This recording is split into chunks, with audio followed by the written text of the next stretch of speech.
What is the weirdest thing you've ever eaten till date? A grasshopper? So Taapsee Pannu has eaten a grasshopper. Can you believe it?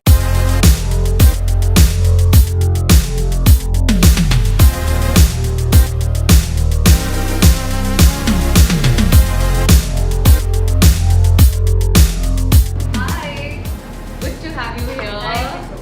I'm having a Sunday brunch with the Delhi girl Taapsee Pannu. In a Japanese restaurant. In a Japanese restaurant, and if I know Delhiites correctly, they love food. They love food, yeah. Are you also a true blue Delhiite? Oh yeah, I live to eat.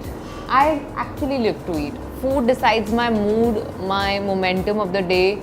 It's always, my life is planned around what kind of food I'm eating in breakfast, lunch, dinner, or wherever I am. So it's like planning for food starts much before my planning for any other trip. Really? Like, yeah, what I'm going to do is like primarily around my food. And you're also a traveler. So are you a bigger foodie or a bigger traveler? I think bigger foodie. A bigger foodie, okay. So we've got you at the right place.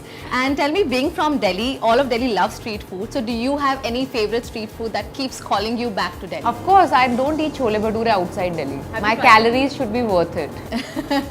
And chole bhature can't be my everyday food. Right. My next best is Japanese food because you can literally eat it every day. There was a point that I was so obsessed with it that I was actually having sushi every day.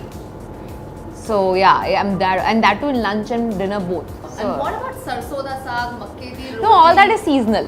Okay, so I don't know this myth about all Punjabi Sardar families eating sarson ka saag and makki ki roti day and night doesn't happen like that. It has a season. During winters is when you actually eat that. This is also the season. So have you had your sarson da Yes, saag I've for had this at season home. Yes, already? I had it. And I believe it's been quite some time that you haven't had wheat, milk or curd. And I don't know of too many Punjabis out there who don't have milk because ek doodh ka glass to chahiye hi. Yeah, I've been brought up with like 3 glasses of milk a day. When you wake up, then before going to school, then during evening, before you go to play, and then before sleeping. So these were the 3 staple, and then dahi has to be there in your breakfast and your lunch, not in dinners though. So I have been brought up, and dinners might have raita. So I have been brought up with this kind of diet my entire life, but only to later on realize that this is not what really works for my body. So I had to change my diet, and it really showed results, is why I could stick to it. Yeah. Do you miss it? Little bit, but not to an extent that I'm ready to compromise over the kind of result it's showing on me. Yeah. So कुछ पाने के लिए कुछ खोना पड़ता है. 100%. इतना compromise कर सकती हूँ. I have my substitutes. Right. So if I don't eat wheat, I end up eating other types of flour like bajra or barley or something or the other. And then in milk, I end up having almond milk. So it's not like I totally I'm depriving myself of that particular food. I'll have an alternate. Yeah, and now you love Japanese food, so it's great.